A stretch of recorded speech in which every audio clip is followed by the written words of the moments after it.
Trauma Therapist Podcast Plus listeners can listen to episodes early and ad-free right now. Become a Plus listener by going to Apple Podcasts, searching for the Trauma Therapist Podcast, and signing up today. Welcome to the Trauma Therapist Podcast, a show about the incredible people dedicated to helping those who've experienced trauma. My name is Guy McPherson, and my mission is to raise the awareness of trauma and to inspire each of us to help those around us.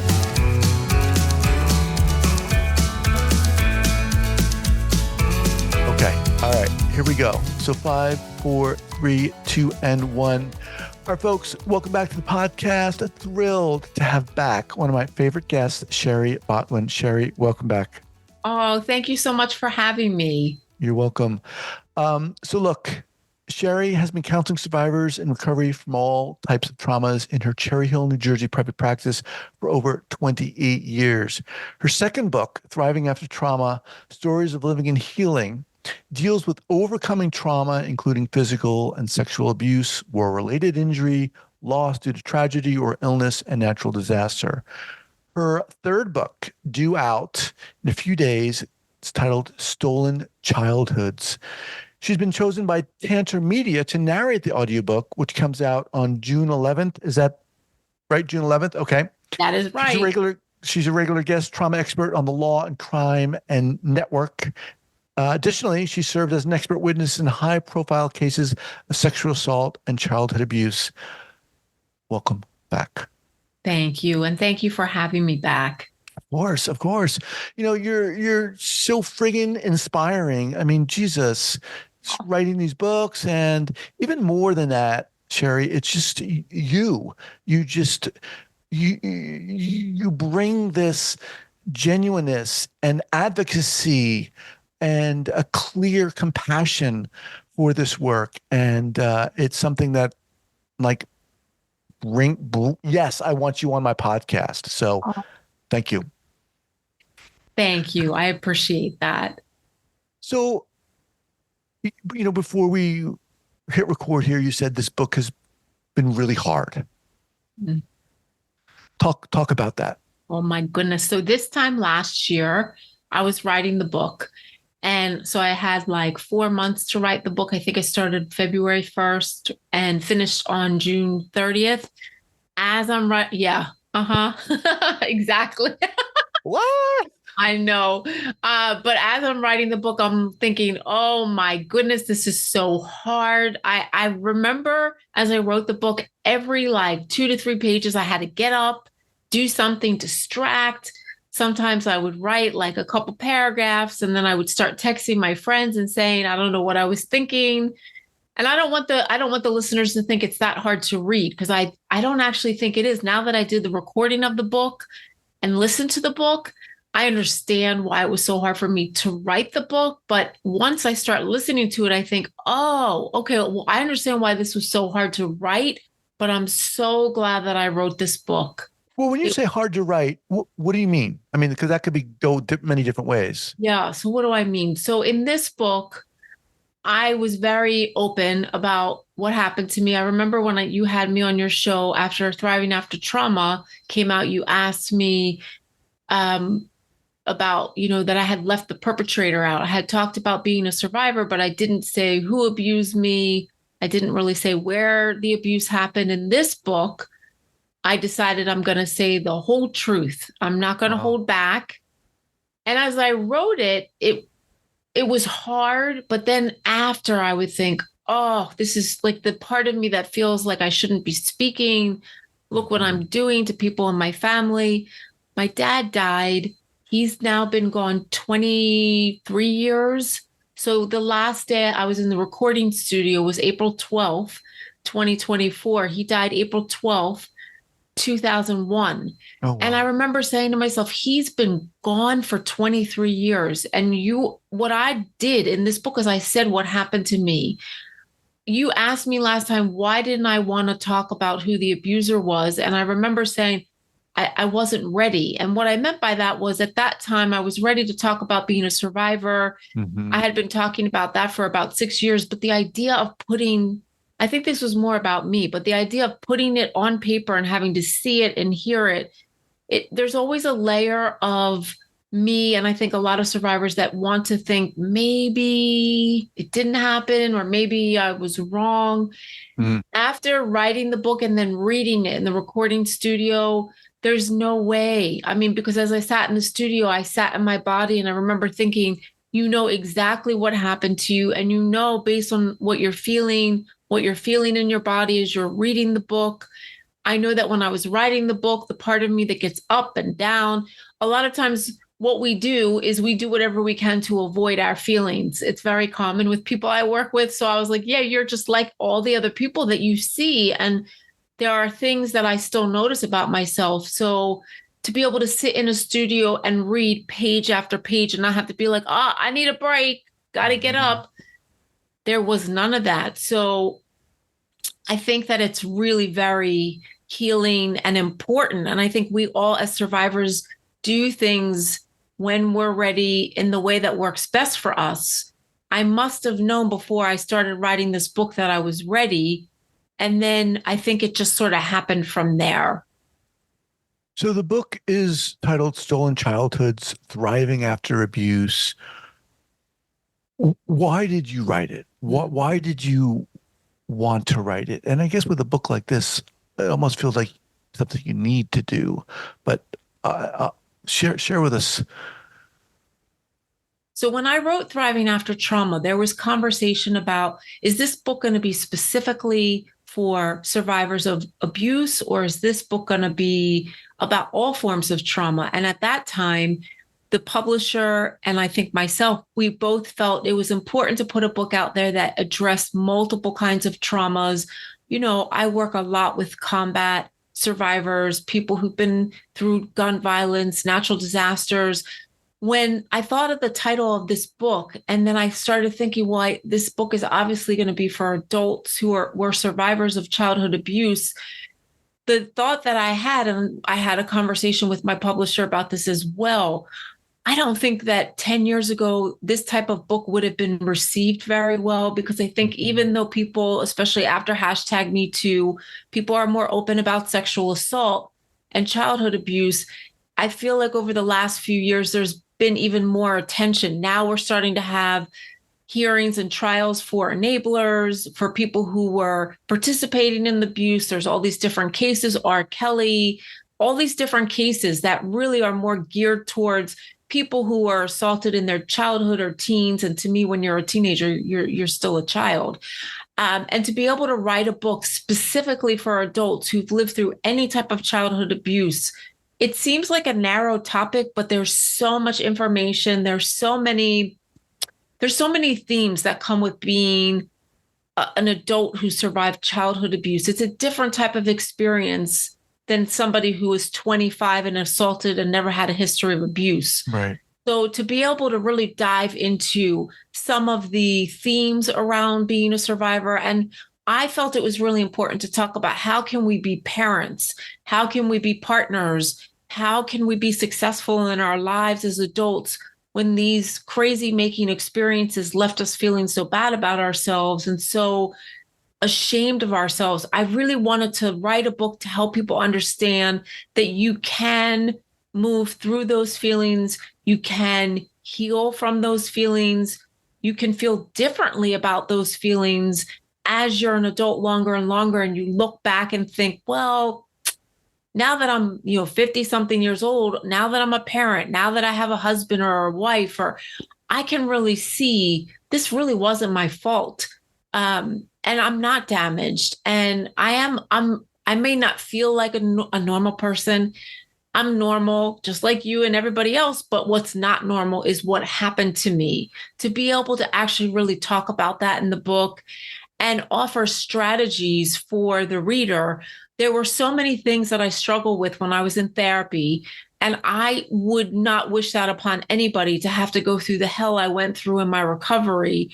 So to be able to also offer different types of coping mechanisms and different strategies. So if and when you're ready to start speaking your story, feeling your feelings, to know that it's really, really, really hard, because now we have to sit with the feelings that we couldn't feel as children. To be able to write a book and explain these are some things you could do. These are ways you could reframe it. This is another way you could look at it.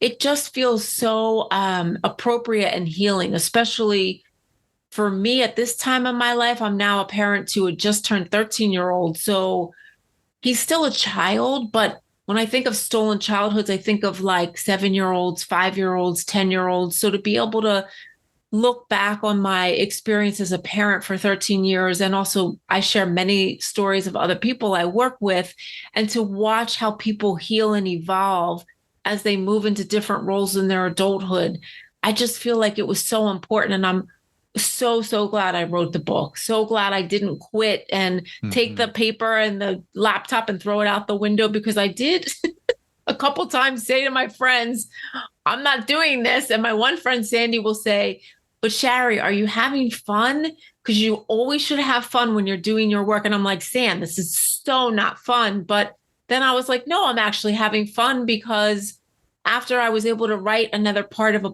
chapter, then I would go into feelings of celebration and empowerment. And when I feel happy and victorious, I dance around my house. I act silly.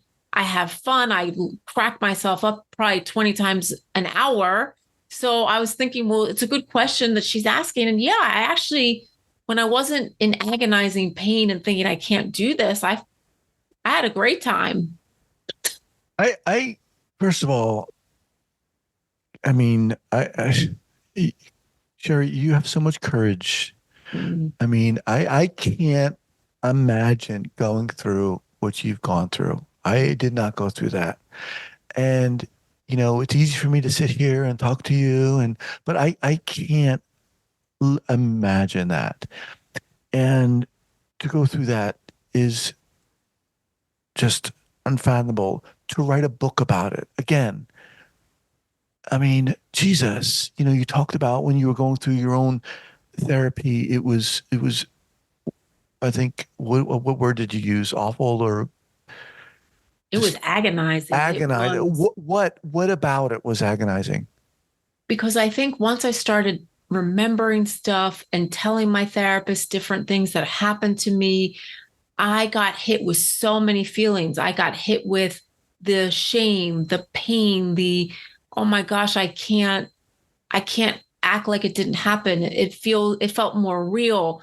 I re-experienced what I felt right after I was abused by my dad. So then I would then go into those feelings, like, so I called them the day after memories, knowing something was really wrong, thinking something was really wrong with me, feeling like I don't fit in, I don't want to be here. So when you start speaking about the trauma, you remember what happened during, and oftentimes then you remember what happened after. And that, to be able to sit in a therapy session and then leave therapy and have flashbacks. And I had really bad body memories, which is when our bodies re-experience the physical sensations of what was done to us. So, I mean, I remember I would say to Dorothy, there wasn't a part of my body that he did not hurt, whether it was things that I felt in my arms, my legs, my back, different parts of my body. And then it was very repetitive. It would just sort of go on and on. And if I had a thought like, I can't believe I'm doing this, I'm such a horrible person, then my body would be like an explosion, because my body was trying to say to me, you need to hold on to the truth. You need to keep speaking, and you need to know that your body doesn't make these feelings up. So now I can look back and go, well, thank you, body, so much for being such an amazing container. But as I was going through it, there were so many times where I just thought, I really don't want to be here. And Dorothy would say to me, Dorothy was your therapist? Yes. Yeah. Okay. She would say to me, you don't want to be here now in like 2010, or you're remembering that you didn't want to be here before. She always helped me place that feeling, because a lot of times when people are having flashbacks and they're in trauma therapy, they talk about having what we call suicidal ideation. That's what that is. It's a memory. It's a memory of feeling like I wanted to die. I wanted to run away. I always wanted to get hit by a car. So once I started driving, it was scary, because I'd have these thoughts about that. And it was so helpful for me to hear her say, let's place the feeling. But at the time, I still had to feel it. And I Mm. wouldn't wish that on anyone. So to be able to write a book and say, if you start feeling like you don't want to be here anymore, try to think of it like this. So maybe the reader will experience that feeling one time or 5 times and then move through it. I felt like I felt it 100 times a week sometimes. And sometimes it would literally take me 6 weeks to go from speaking the memory to moving to a state of, what did I used to call it? I used to say like a warrior on. I don't remember the phrase I had, but something like, but basically like, oh, I guess I made it through that one. It would Mm. literally take me 6 weeks of just working through it to actually feel back into my life in the present and feel good about myself again. And I wouldn't wish that on anybody.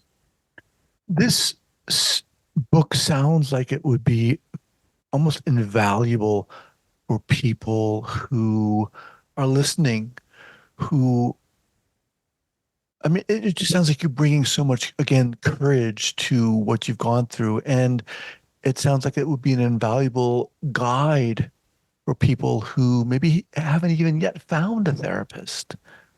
Yeah. And that was the other thing. I wanted to really make sure that the reader understood not everybody goes to therapy, not everybody can find the right therapist. Therapy isn't the be all end all for everybody, but the things that I put in the book involved partners, friends. I actually wrote a whole chapter just for supporters of abuse survivors, because I think that's important too. Like, you want to be able to have a tribe of people behind you, and you want to know, how do I utilize the supports of this person, of that person? How do I not bring feelings of distrust into that friendship? So to be able to also explain in the book to the supporters of loved ones, what to do, what to say, how to understand it, that for me also felt really important to talk about. So I think of this book more as a guide. It's not a book Hmm. that says you have to go to therapy or else, or if you don't go to therapy, you can't be happy. Hmm. My therapist changed my life, and I saved my own life because of her, I believe. But I know not everybody will find that or have that. Some people can't access that kind of therapy, they can't afford it. So Right. I never want people to feel left out or like, well, I can't do that. I don't have a car. How am I going to get to a Dorothy Sainish's office? So I try to really be mindful of that and think about, what are some other things people could do if they can't go to therapy, or what are some other things people can do when they go to therapy, but it's not enough. I mean, with the understanding of and the appreciation of everything you said, yes, not everyone can access therapy. But, and again, with the understanding that I did not go through this type of abuse, I mean, it would seem to me that it would be how do you not have a therapist? Mm. Someone who is a Dorothy, right? Yeah. Who seems like she knew what the heck she was doing. How do you, it just seems like you've got to have someone like that to go through this. I think, I have talked to some people, not necessarily in therapy because I'm their therapist, but for instance, I have been working on a case. I'm serving as an expert witness in a case involving dozens of women abused by a pediatrician when they were children and teenagers. Many of these women, I have testified on behalf of over 40 so far. I think maybe 4 or 5 of them have therapists. And what I am noticing in this case, there are definitely some women who are really having a hard time and really, really want to go to therapy. Actually, one of them talked about that in her hearing, that she just started seeing a therapist after her and I met. But then I've talked to a lot of those plaintiffs who, they never went to therapy, but they found really supportive partners. One of them talked about her job as a nurse and how that had been healing. Another younger woman who's now, I think, 41, talked about going and doing something very similar to me, having a child through fertility. And that for her, that was the thing that she needed to do to really kind of like jump over that hurdle and really begin Mm-hmm. healing from what this doctor did to her. So I can't imagine going through what I went through without Dorothy, but I know that people are resilient. And when somebody really wants to be better, feel better, people figure it out in their own way. I know people who have turned to different types of art and singing, music. For them, that became their therapy. Yeah. So I Yeah. just No, think it's, well said. yeah, I appreciate that. So who would you say the book is for? definitely for survivors, 100%, but also for their partners, definitely for therapists. I'm hoping that people in the legal system read the book. I had a judge reach out to me the other day saying she wants to get copies of the book.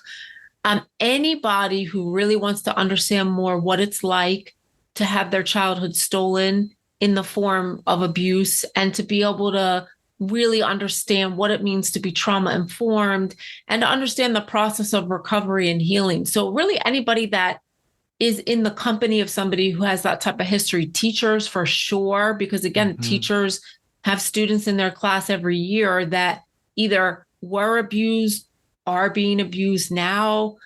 So I would say anybody who has some type of connection to people who may have been abused or who are survivors. And of course, for survivors. I like the fact that you said, in response to my question, well, no, you don't need a therapist. Yes, it would be great if you had a Dorothy, but you don't need that. I mean, that to me is very empowering to hear. And, I think we're living in an age now where, I mean, I think we've all heard of the statistics of how many women are abused, any men too, but certainly more women are abused. Um, when you're sitting there, and so many of our listeners here are therapists and coaches and counselors of various kinds. What would you say to them in terms of working with, beginning to work with people who've gone through abuse, childhood abuse? What is What I what is what is required? What is necessary? What is vital for them? It's vital that they know their own story and how sitting with people with histories like childhood abuse, how that could trigger their own stuff. One of the things that I find very interesting for younger therapists, and of course, this is something that I can relate to, when people start out in the field, they don't often know what their own issues are because they're young. So a lot of times people go to school, they become therapists, and then they're encouraged, which I think is a wonderful idea, to go to therapy. So, you know what it's like to be on both sides. Well, if we just started going to therapy when we got our master's degree, we're in our early or mid 20s, we started working in different facilities and we're working with survivors of abuse, it's important to think about how does this work impact me and my own experiences and what do I do about that? Like how do I take care of myself in that? What if like I'm talking to one of my clients who's a survivor and I realize in that session that person just triggered a memory in me? What am I supposed to do? So what I would say to newer therapists is make sure again you have a lot of support. I think if you can go to therapy, absolutely go to therapy. If you can access supervisors, supervision groups, colleagues, meet with them once a week, like form a support group of your Mhm. peers and start talking in that group about the work that you're doing and what you're realizing about your own life. I can't tell you how many times I've talked to people, and a lot of these clients are also therapists who say to me, I did not know that what my parents were doing is abusive, Mhm. because abuse is not always, okay, well, my dad punched me in the face or my dad sexually assaulted me. I have talked to so many people who've experienced forms of emotional abuse, narcissistic abuse, the kind that Mhm. you can't see and you Right. can't really, you think in your head, well, this is normal or isn't this what all parents do? I just think it's important when you're doing this work to know that if you realize in the work with other clients that you too have something in common with them, don't run from that. Jump in it, like jump into it and say, okay, here's my opportunity because now this client just helped me take ownership of another part of my past that I didn't even know was a problem. Is, you sit here, you've written these books, you're an authority in the field. My guess is you're healing and thriving is a process. It's not an end result. It's not, you don't just get to this point and wave the banner. I'm done. I'm healed. I My wish. guess is, I my used guess, to- yeah. it's a process. Talk a little bit about that. Yeah, I remember I used to say to Dorothy, how much longer do you think we're going to be in this part of therapy? How long does this trauma therapy bullshit take? Um, uh, well, I'm 53 and almost a half now, right? And I think maybe for like the last, probably since I started writing Stolen Childhoods, I no longer go, oh my gosh, I can't believe I'm going back there again. I thought I was over that. I don't say that anymore. I don't know what clicked in my brain, but now I say, no, like you probably for the rest of your life will get hit at times with flashbacks, feelings. You will thrive and then you may retreat some and then you're going to thrive more. The process is lifelong in the sense that if you've experienced something that has changed your life in ways that are not even explainable, understandable, don't put pressure on yourself to be done with this healing or be cured of PTSD. Judges a lot of times will ask me, can you cure PTSD? And I say no. But I don't say it like, no, like as if it's a like, woe is me. Right. No, because there's going to be things that are going to happen every day that will trigger different parts of our brain. We have all these different sensations that we experience. Some things are just going to get activated. So when I think of the process, I think every time we're triggered, it's another opportunity to work through another piece of our past. Does that mean that we're always going to be suffering? I don't think so at all, because I work with a lot of people who they have moments. One person says, I'm having a PTSD backslide. And I'm like, all right, let's get on that slide and figure out what the hell's going on here. And then let's move through this. But it's okay because we always come out on the other end feeling stronger, more empowered, and I think stronger. Mm-hmm. Do women come up to you and talk to you about your books or book? And I'm curious what that's like. Oh, okay. So with Stolen Childhoods, it hasn't come out officially, but all the endorsers read the book and the pre-orders started going out, I think 3 weeks ago. So I have had people text me, call me, and when they tell me what they think, I go, oh my gosh. Like there's a part of me that goes, oh, like I feel relieved. Like, okay, so it's like I should have written the book, but I can't even explain the feeling. Somebody yesterday said, I didn't even get the book yet, but I know this book is going to change my life. And I get like, it's so emotional for me because I'm thinking, how does she know she didn't even read the book? But she knows what it's called. She probably saw something, you can read like the blurb about the book and it's almost like, wow, like on the one hand, I feel surprised, but on the other hand, I go, oh, right. That makes sense because again, I'm writing about things that people don't really talk about. And Right. There's so many people out here that are just struggling and trying to find their way. So it's strange. I don't know how you describe the feeling. People have reached out to me after my other book, Thriving After Trauma. This feels different. And I'm not sure if it feels different because I talked about my dad and what he did to me, or if it feels different because of the content.